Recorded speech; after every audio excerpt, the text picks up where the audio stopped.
Hello everyone, Joe here. I'll be going over today in this video how to factor quadratic terms with using algebraic tiles.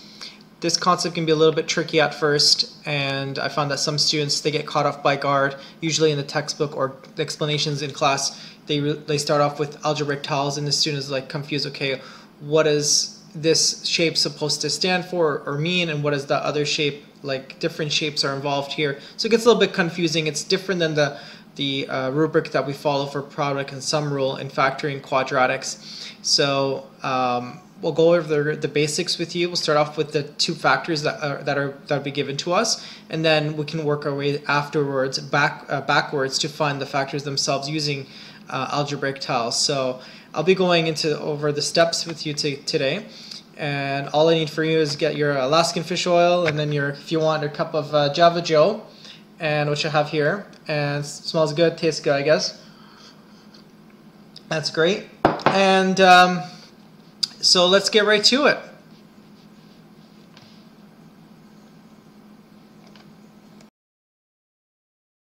All right, so let's start off with talking about the algebraic tiles themselves. So when we look at a term, we have to look at a variable as something, or as an object of some sort. Let's say, for example, if we see a lot of x and y's in our regular textbooks and at school. So what does these x and y's actually mean? Well, they can mean practically anything. You hear that a lot by teachers, but they don't really go into too much detail. Okay, what could that anything be? Well, we can look at x as being x amount of cups, or y as y amount of oranges. We can assign a meaning to those variables. So if we're looking at a trinomial, let's look at an example. Let's say we have x squared plus 2x and then plus we can look here 8. Just to give you an example here. Well, in this trinomial, the 8 represents the number 8. So it could be in general like the number 8. Doesn't have anything attached or associated with it. It doesn't have a variable associated with it. It's a constant term. So we could be starting off with the constant. When we have 0 oranges, we just have 8 counts, for example. But we're looking at 8. That's a constant term. If we look at 2x, we have x as a variable. We can look at x as something. We can say oranges or cups or pencils or pens or anything of that nature. And then we have x squared, and we know that to get a product, to actually get an x squared, you'd have to basically multiply. For example, when we're looking at 5 times 5. We know 5 times 5 is 25. But actually, we can rewrite that 5 times 5 as 5 squared. So any term multiplied by itself, it can be written as the term itself to the power of 2, or squared. So if we look at x squared, that's basically x times x. Okay. Now, when we're looking at algebraic tiles, we have to assign a shape to every single term that we got here. All right. So let's say, for example, we have 8 as a constant. We're going to assign each number, we're going to assign it like a square. So let me just clear the whiteboard here, and we'll go over that concept. So we're going to assign the number 8 a square. Okay? Now, we know 8, the number is different than x, the variable. So we're going to have to assign x a different sort of shape, or to make it simpler, we call it a tile.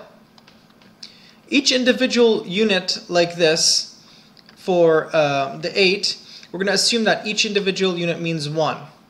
So if we have 8, that means we have 8 constants. So you would end up having 8 of these little squares. Actually, I'll make things a little bit simpler here. So I'll just grab one there.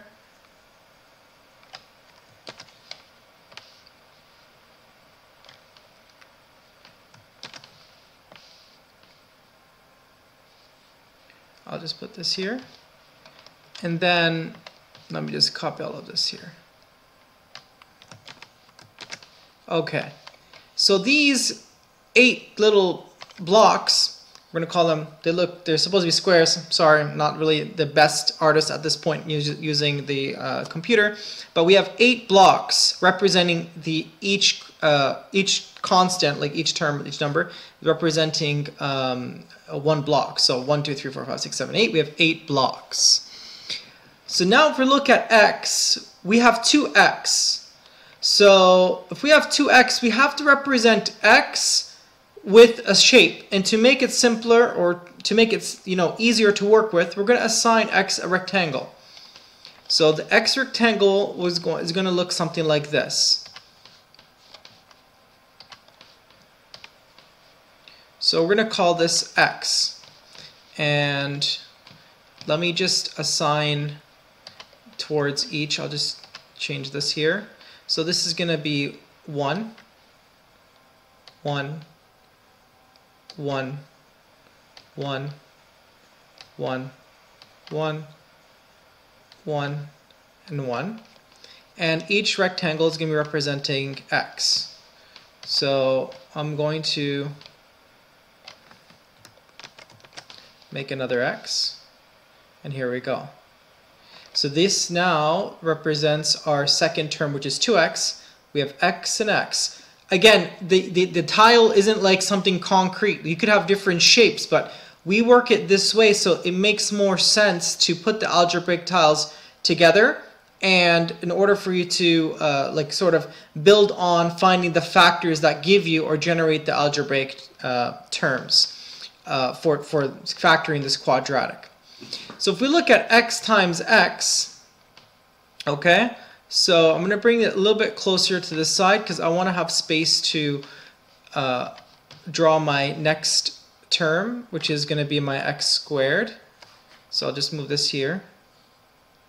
And then we're going to take this and we're going to have to rotate 90. So now my x squared is going to be actually x times x. So if I take x horizontal and x vertical, when I multiply them, just like the area of a rectangle is length times width, if I take x times x, that whole shape now can be filled in to represent x squared. So let's take a vertical block, or vertical here. I know it's a little bit constrained. And now we're going to have this sort of square representing our x squared term. So x times x is x squared.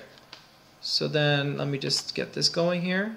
So my shape now here would be x squared. So just to make things simpler, I'm going to erase the outer rectangles, or maybe let's just change their color. I'll just keep this like that. So that's done. And let's get my brush. This is going to be our x squared. Alright, so that's x squared. And then on the outside, we'll just change it to like an orange color. We'll just make it like squiggly here, just to represent that this x squared was generated from the 2 blocks x times x. Okay, so now we've created the different terms as of this quadratic, simple trinomial, in shapes. Okay? Now, the goal here is to rearrange these shapes in a way to find the 2 factors that would be involved, okay, on the outer term. So if we went to like classical sort of product sum rule, you would have to do basically what two numbers multiply to give you the outer term, 1. So your coefficient here, if there's nothing there in front of the x squared, we have a 1 there. So 1 times 8, you need to find two terms that multiply to give you 8. Okay? And they add up to give you 2. So that would be your product. And the sum would have to be 2. Well, the issue here is that okay, so product is 8. 4 times 2.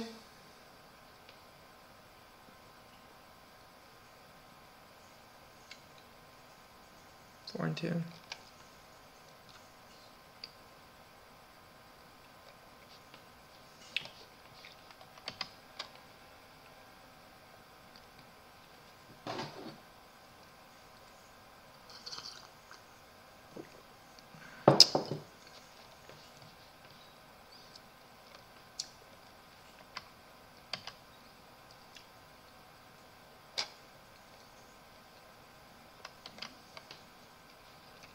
Okay guys, so now that we have an idea of how to take the terms in an equation and generate them in a way to look as a shape or an algebraic tile, we're going to go and work with a different example with now factors given to us. We're going to write the factors as algebraic tiles on the outside, and then we're going to generate all the terms that are basically these two factors when they multiply as we do our product rule, or sort of as we multiply and do distributive property, we would generate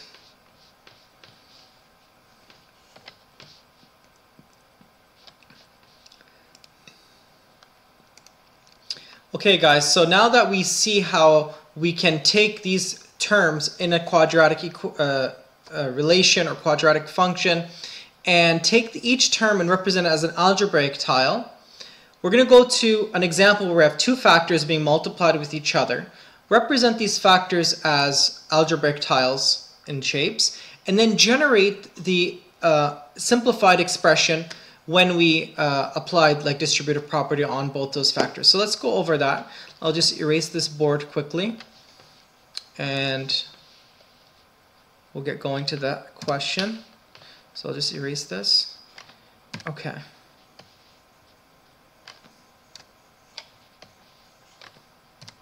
So let's start with two factors being multiplied with each other. Let's start with x plus 3 times x plus 2. Now, in classical sort of, as a rubric that you learn in class, you can apply the distributive property. Let's write out the terms. So in distributive property, you start with x times x, and we know x times x is x squared. And then again, the first term x multiplies with 2 to give you plus 2x. 3 times x gives you plus 3x. And then 3 times 2 is plus 6.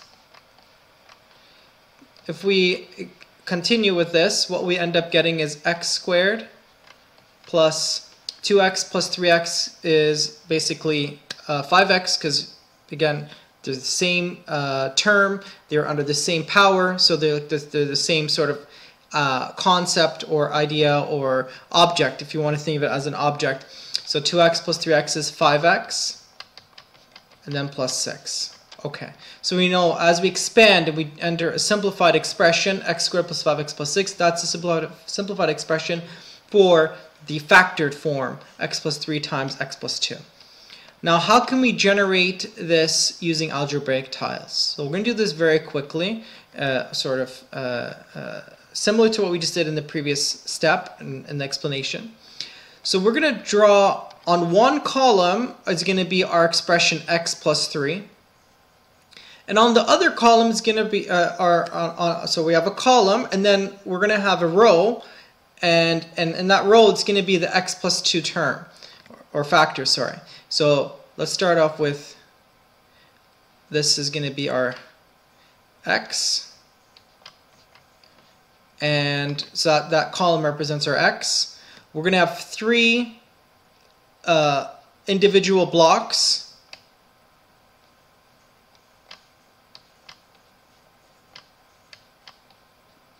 Okay, and then on our top row, let me just move this aside a little bit here.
Okay guys, so now we're going to show this using algebraic tiles. So using algebraic tiles, we're going to represent one column as our factor x plus 3, and the other row above it is going to be x plus 2. So let's start with x plus 3. X plus 3 is represented by a rectangle, and so that's representing our x term. And then our 3 is going to be 3 separate blocks. So that's going to be one block. And then let me just match this up properly. And we need 3 of those. So let me just paste 2 and then 3. I have to move this up a little bit here.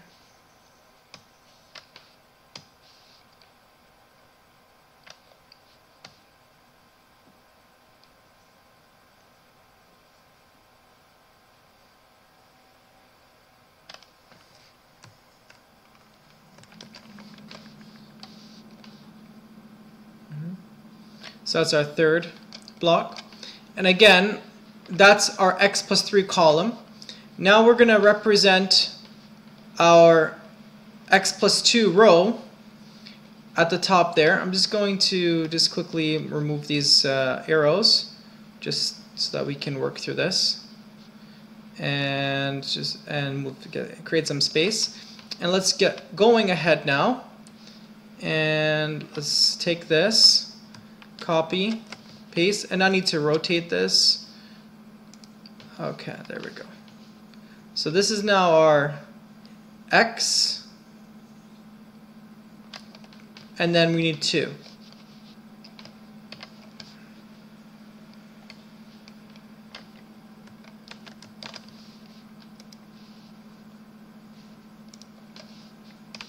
And this is 2.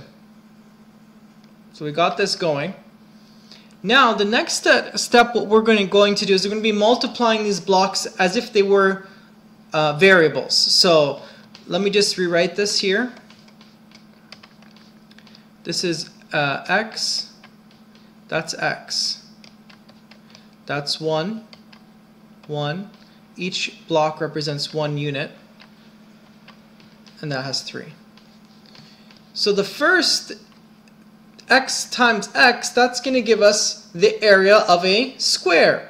So x times x gives us x squared. So let's just put that here. And what I'm going to do now is I'm going to write here x squared. Okay?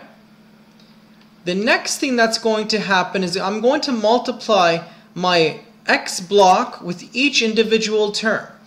each individual one block. So x times 1 gives us x. So let's just work through this. And so now this is going to give us an x. And another x times 1 gives you another x. So this would be again x. And we'll write that inside here. That's going to be x, and that's going to be x as well. The same thing applies here. You have x times 1, and we know x times 1 is just x.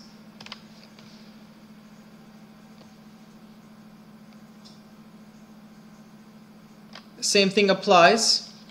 You have, again, x times 1, and that's, again, x.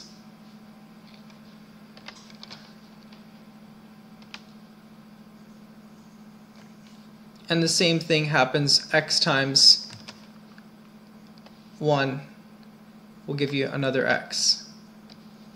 So there we go. We're going to write those inside here, inside of the blocks that we have, x, x, x. And then finally you have the individual ones multiplying with each other. So that would give you 1 times 1 is 1.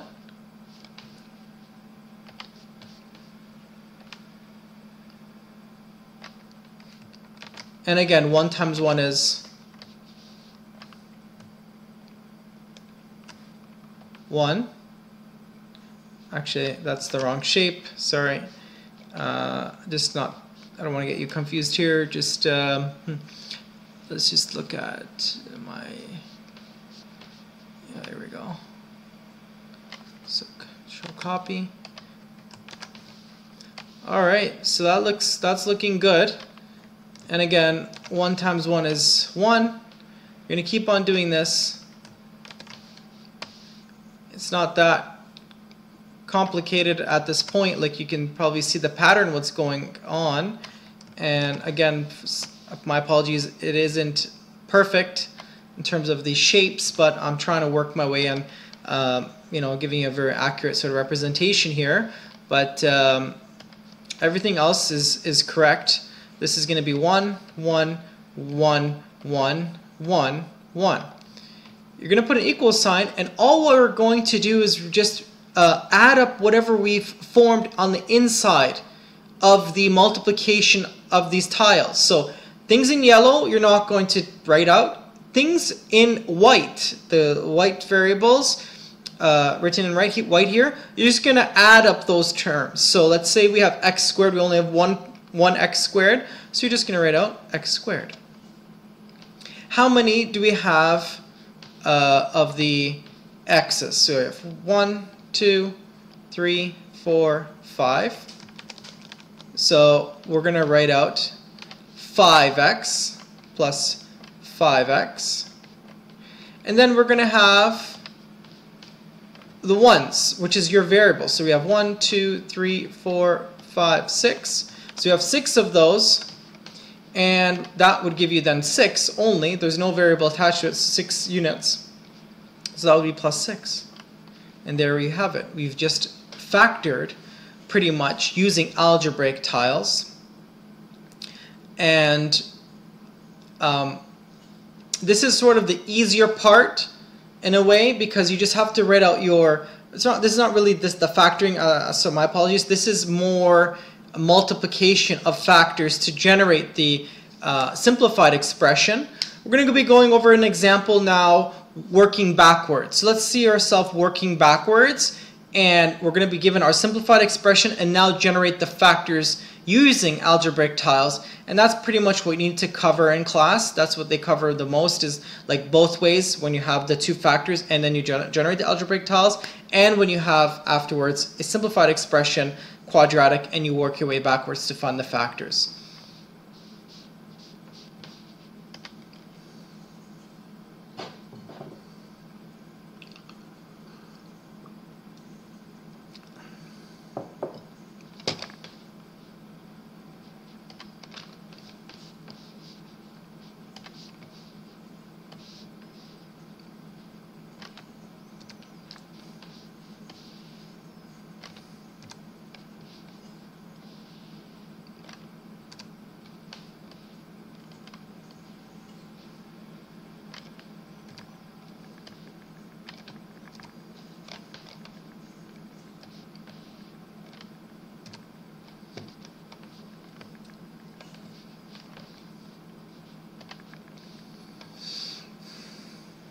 Okay guys, I'm back again, and that was a quick break. We're going to go back to simplifying, or actually starting with the simplified quadratic expression, and then we're going to work our way backwards to find the factors. So let's start with an example. X squared plus 10x plus 25. So in conventional sort of the rubric that you learn in school, you can use the product sum rule, and the product sum rule states you need to find two numbers that multiply to give you basically there's a 1 here, 1 times 25, 25, and they have to add up to give you 10. So I know this may be, afterwards you'll notice that it is an easier question or easier problem to work with, but let's work with this question first, and we'll go over a more challenging one afterwards. Okay, so we have x squared plus 10x plus 25. What I'm going to do is I'm going to draw out my algebraic tiles, respectively. Then I'm going to rearrange them in a way that how I rearrange them would generate the proper factors to work with. So I know this may be a little bit harder to assemble, but we'll go over it as well together. So let me just rewrite this here. Okay, this is, so we said it's x squared plus 10x plus 25. And so we have x squared as one sort of factor. I'm going to draw this out. Usually it's the first one there, x squared. Then there's 10x, and then there's 25.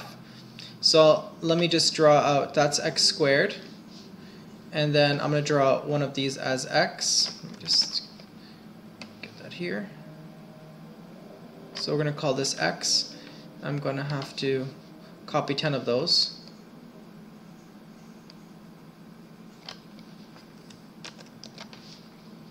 That's another. Another. Another.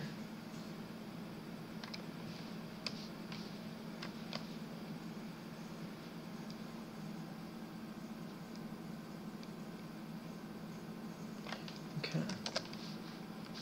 Another. Okay. So we have here, I just align them like this. So we have x squared, x, x, x, x, and x. Lots of x's here. And again, we need, that's just 5. We need 10. So again, we're going to arrange this same shape. And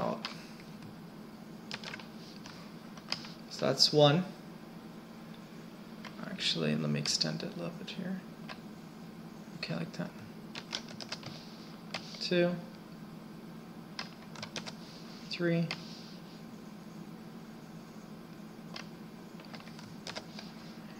4. Okay, so I may need a little bit more space. So,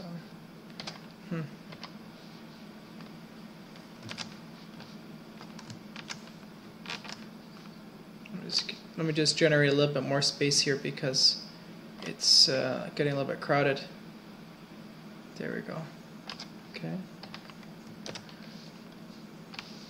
That's another one.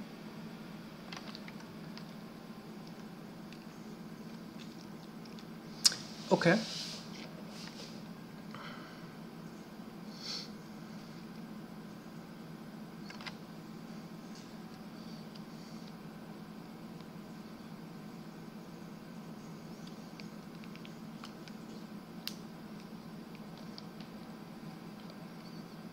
Okay.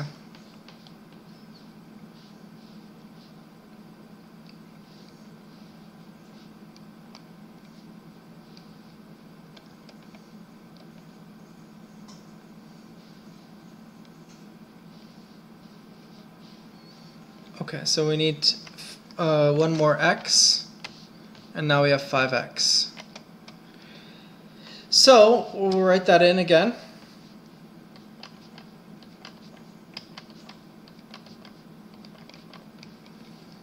And you may ask, so okay, you may ask this question that, okay, why did you assign 5 to the right and 5 as a column?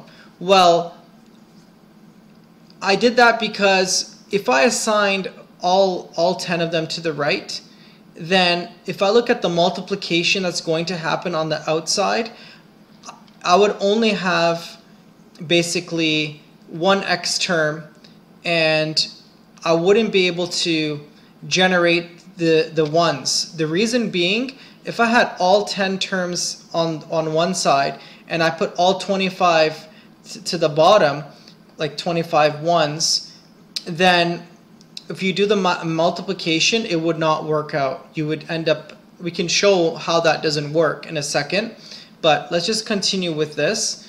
And what's going to happen now here, I'm going to put my 25 ones. How do you know it's going to give me 25 in this whole area? Well, if you notice that each of these represent 1x, x, x, and this is the simplified expression. Therefore, if we had on the outside ones, then you would end up generating the 25 units on the inside. So let's just take a look.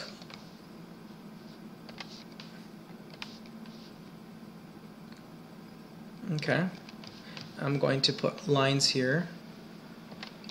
So that's one line. Another line. Another line. And another line. Another one here. Another one here. Here. And here. And these are all going to be my ones. So I'm just going to have to shuffle, just bring this a little bit to the right. Okay. And then I may need to move this up just a little bit here. That's a little bit too high.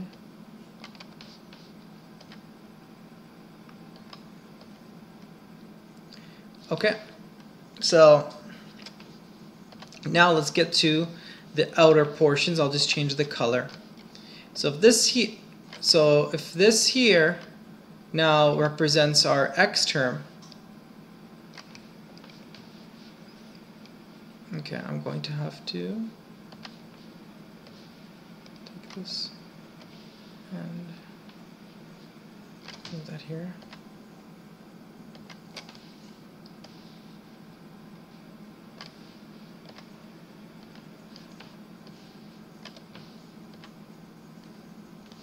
So if this here represents our x term, so that column, and then we're going to also have one on the top here representing our x term, then you would have to have x times x giving us x squared.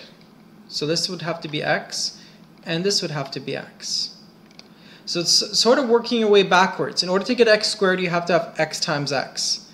Now let's come to here. If this block is already, we assigned it x, and what you have here adjacent to the x squared block, you have an x block. Well, x, you have to say to yourself, okay, x times what gives me x? Well, x times 1, right? So x times 1 gives me x. So therefore, this top block has to be 1 here. So you're going to have a 1 there. And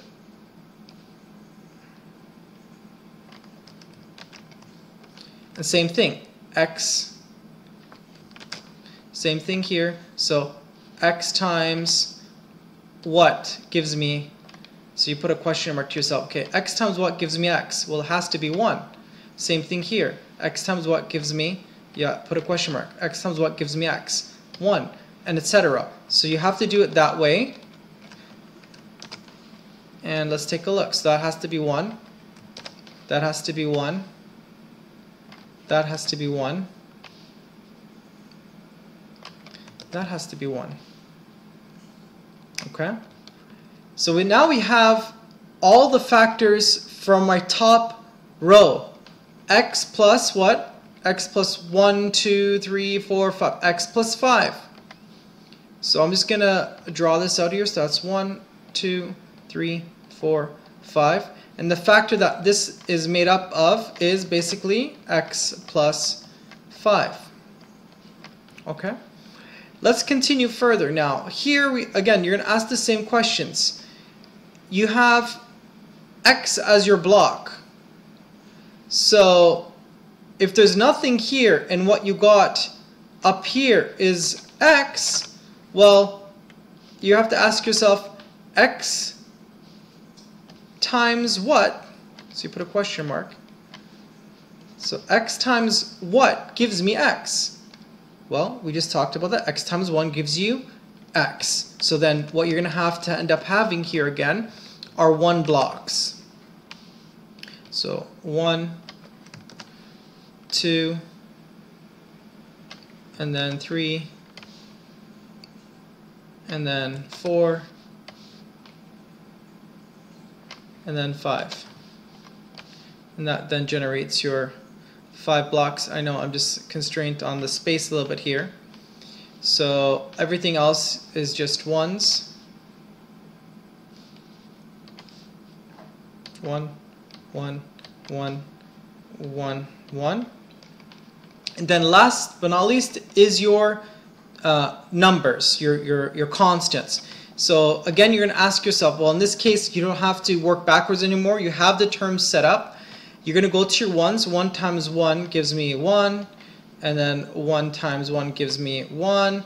And then 1 gives me 1. So all these are ones. So basically, what's happening here, we're using algebraic tiles. If you can generate the proper sequence, you don't have to do much of the multiplication. You just have to work your way backwards. So we have x plus 5. And then again, we have another x plus 5 as another factor, and these are all just ones here. So 1, 1, 1, 1, 1, 1, 1, 1, 1, 1, 1, 1, 1, 1, 1, 1, all of that. Those are all ones. Pretty repetitive, very boring.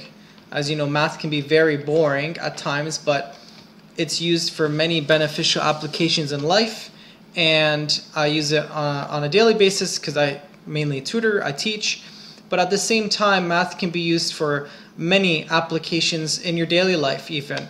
For example, when you want to do a simple calculation as to how long you want to empty your swimming pool. If you know the rate of how much the pump that you have pumps out water, and you have approximate rate, you can determine then the time it takes to empty that pool and how much time you need to allocate for, you know, maybe being present if you need to be at home when that's happening. Another thing, I know that I'm maybe going off a little off topic, but math is very important. It is dull many times, but when you start trying to use it to solve problems in everyday life, it's so much more rewarding and enjoyable. You really enjoy math. You feel a connection. You feel intelligent. You feel the room fills up with intelligence once you get to work through math problems. It's such a good feeling. Okay, so now we have the two factors, x plus 5 plus x plus 5. And we're going to take a tiny little break. And next we're going to go over maybe a little bit more difficult kind of question, something dealing with a complex quadratic equation and how to use algebraic tiles using complex quadratics. Okay, stay tuned.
Okay guys, we're back again, and as we mentioned earlier, we can work through algebraic tiles to factor out quadratic expressions, quadratic relations, or functions.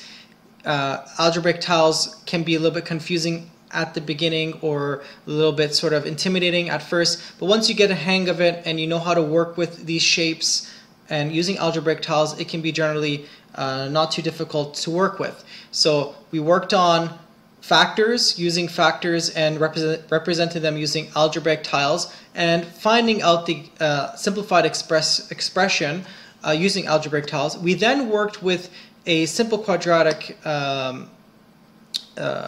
equation, and from there we worked backwards. So we had the simplified expression and we worked backwards to find the factors using algebraic tiles. Next, we're going to be working on a more complicated expression. We'll work backwards as well, and this time we're going to be working with an expression. So it's a complex quadratic, or it's not a simple trinomial expression, it's a complex trinomial. So we have 2x squared plus 5x minus 3. So we're going to work with this, and what's going to happen is we're going to work our way backwards again using algebraic tiles. So let's take a look. I'll just bring this expression here to the right. Maybe I brought that a little bit too much. So yeah, that works. And again, we're going to be working with algebraic tiles. So as we mentioned earlier, each term is represented by a shape. The x squared is going to be represented by a square. The x terms are going to be 5x is going to be represented by rectangles or rectangular bars, 5 of those, and then each constant, in this case -3, it's going to represent 1 unit of some sort. So in this case we have a -3. But let's represent our x squared first. Let's start with that. So the inner terms are going to be white, and our factors are going to be in yellow. So we're starting off with x squared. So what I'm going to do is I'm going to draw out 2 sort of squares.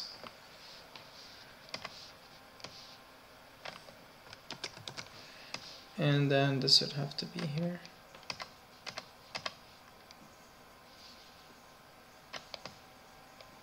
Just like that. So that's my x squared. I'm going to write that out here as x squared, as x squared. So going back from the previous segment, if we have x squared, we know that's going to be generated by 1x times 1x. So on flanked on both sides, on the column and on the row, it has to be an x bar. So we're going to put that in yellow. And so we're going to have an x bar here, and no, that's not what I want. Okay.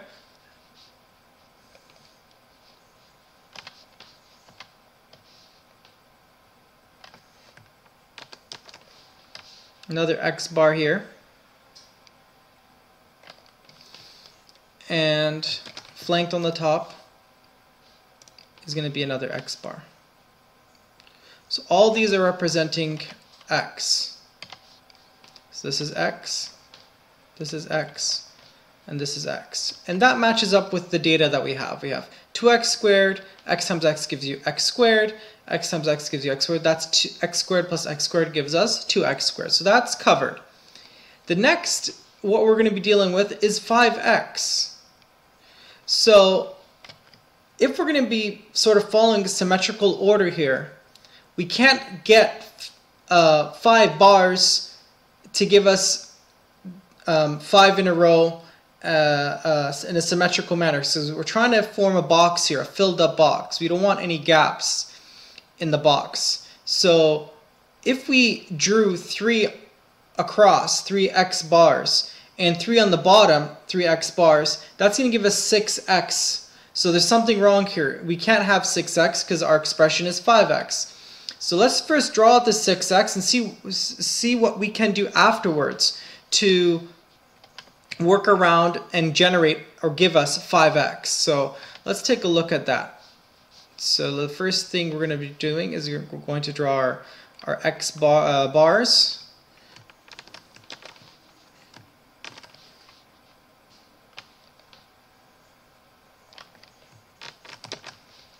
It's 1, 2, 3, okay.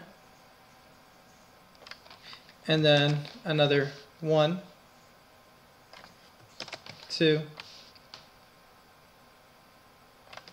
and 3. Okay.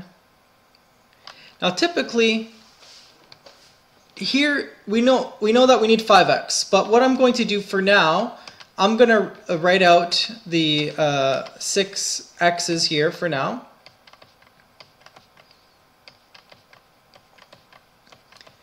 And you have to say to yourself, well, to get to 5x, I need to take 6x. If I have 6x, how can I get to 5x? Well, you'd have to subtract 1x. So if you have 6x minus 1x, that gives you 5x. So what we're going to do here, instead of writing x for the last block, what we're going to do is we're going to write minus x, and we're going to change the color. So I'll change the color to red, and we're going to put this as minus x. So I'll just draw this out again, like as a red shape. So that's going to be minus x. That block here is now representing minus x. And go back to our brush. So here, this is representing minus x. So 6x, again, minus x gives us 5x. We filled in all the gaps. That minus x represents something. It represents a subtraction term, even though it's sort of like void in a way, but in this context, it is a filler because we do have negative terms, we do have 0, and we do have positive terms. So we're going to represent something as a negative x. So then if we look at the multiplication pattern that needs to happen, you're going to say to yourself again, x times what? You're going to put a question mark to say that. X times what gives me x? Well, you know that x times 1 gives you x. So we're going to take another block here, and we're going to represent this by 1.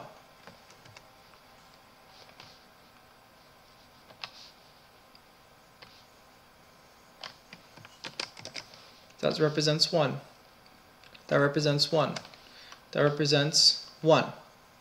Okay. Now, if we follow the pattern to see if that works, let's take a look. X times 1, so I forgot, I have to write this as a 1 here.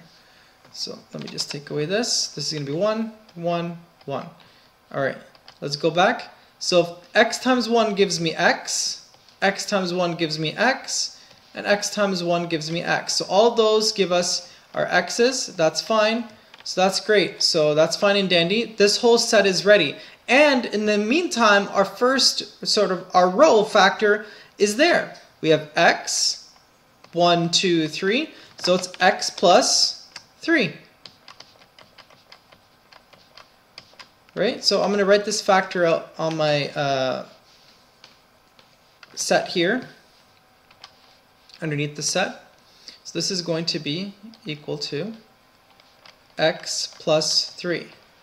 So we got our first factor. Now we need to find the second factor. Well, let's go ahead. So here we have 2x, okay, already. And that's all the gaps are filled. So there is no more space. But we know that to generate our expression, we need 2x squared plus 5x minus 3, okay? So what's going to happen is this negative term needs to come from somewhere, okay? So let's take a look and let's follow up here. So we have x times x, that's giving us x squared. That's done. X times 1, that's giving us x. X times 1 is giving us x. And x times 1 is giving us x. Well, all right. So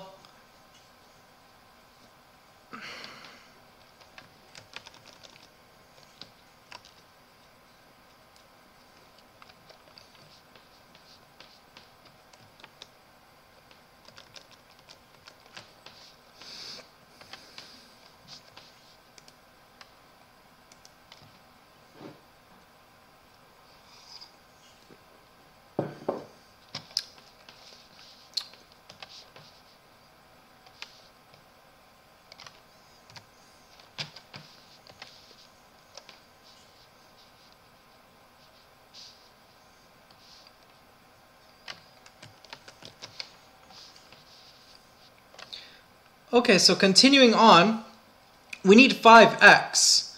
Well, to fill in the gaps, if we have 2x on the right column, on the left column, and we have x plus 3 on the top right column, which matches up for our first set. So our first set here is x squared plus 3x, that's fine. If we continue, we're going to end up getting 2x squared plus 6x. So this is already filled out, but there's some stuff that's missing. First of all, 2x squared is right, that's done. Second thing that we need to look out for in here is what's missing is that we have 6x. So x plus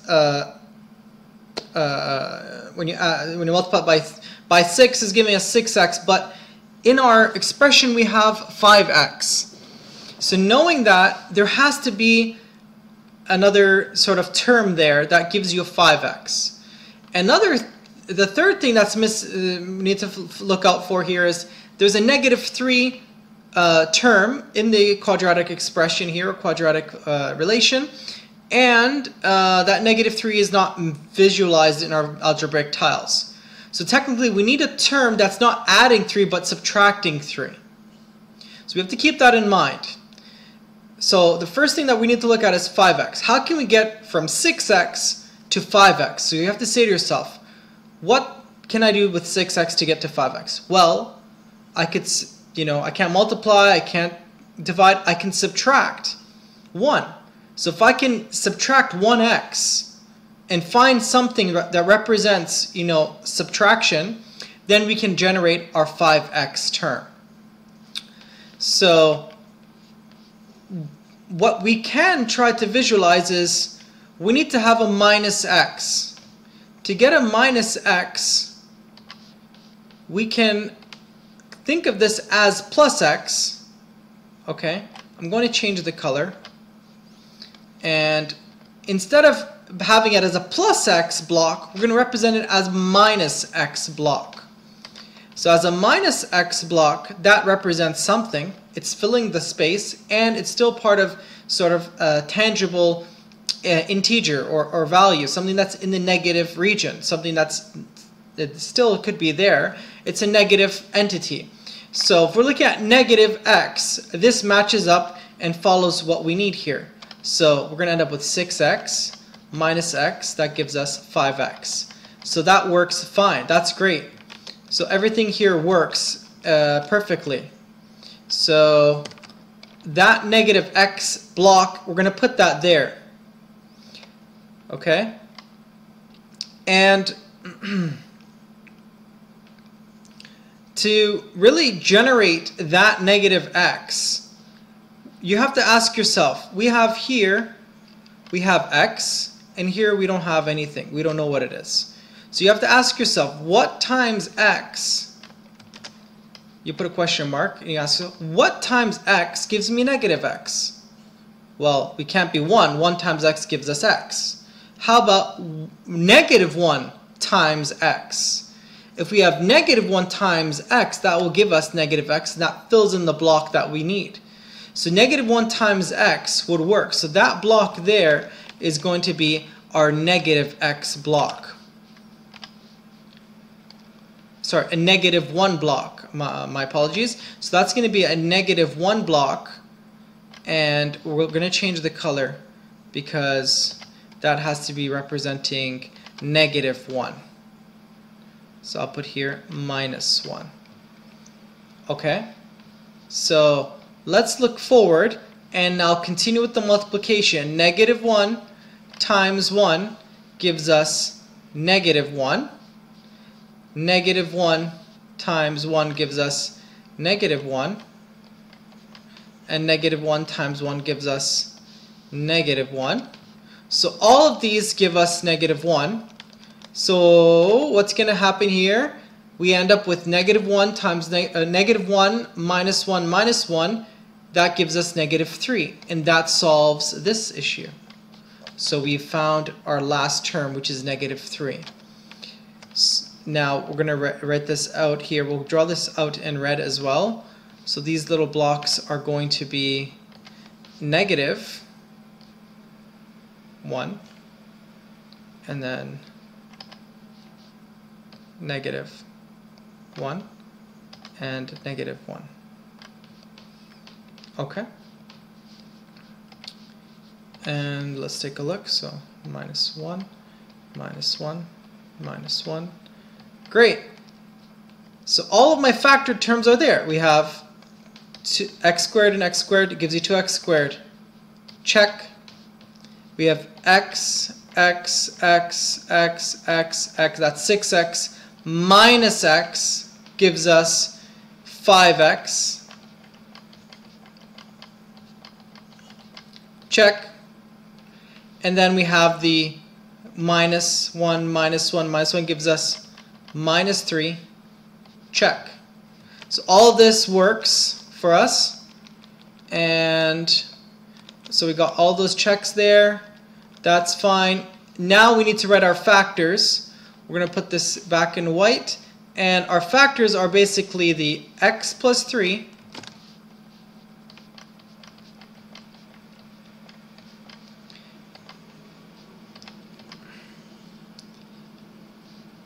and our second factor is going to be x plus x is 2x, and then there's a minus 1. Okay, I think that is out of the page here, so I'll just write that, let me just write this here, equals x plus 3, and then we have 2x minus 1. Yeah, that works. Okay, so now if you notice, we've got our factors using algebraic tiles, and we've dealt with a complex quadratic expression. It's not a simple trinomial, it's a more complex. We started again from the basics. We started from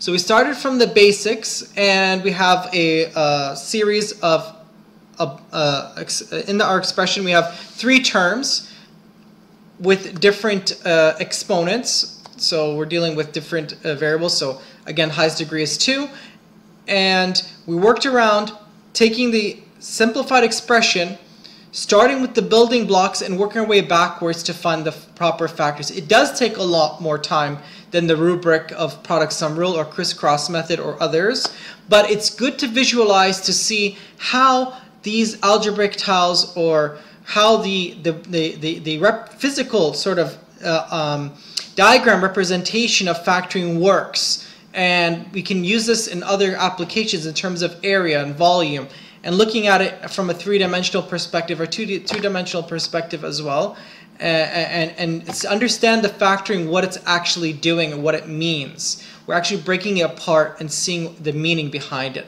So hopefully this video helped you guys out. Like it if this helped you. If you have any questions or any problems that you're not sure about, you can't really get the answer, you can always send me a quick message. You can also visit my website, daoudacademy.com. I do offer tutoring sessions for math and science. I have a Bachelor of Science degree, Bachelor of Science degree in chemistry and biology from Ryerson University. I've worked in laboratories for many years as well. I've done tutoring for the past 5 years, and as my full-time occupation. You really understand science and work through problems with critical thinking, as opposed to just looking for answers or getting solutions.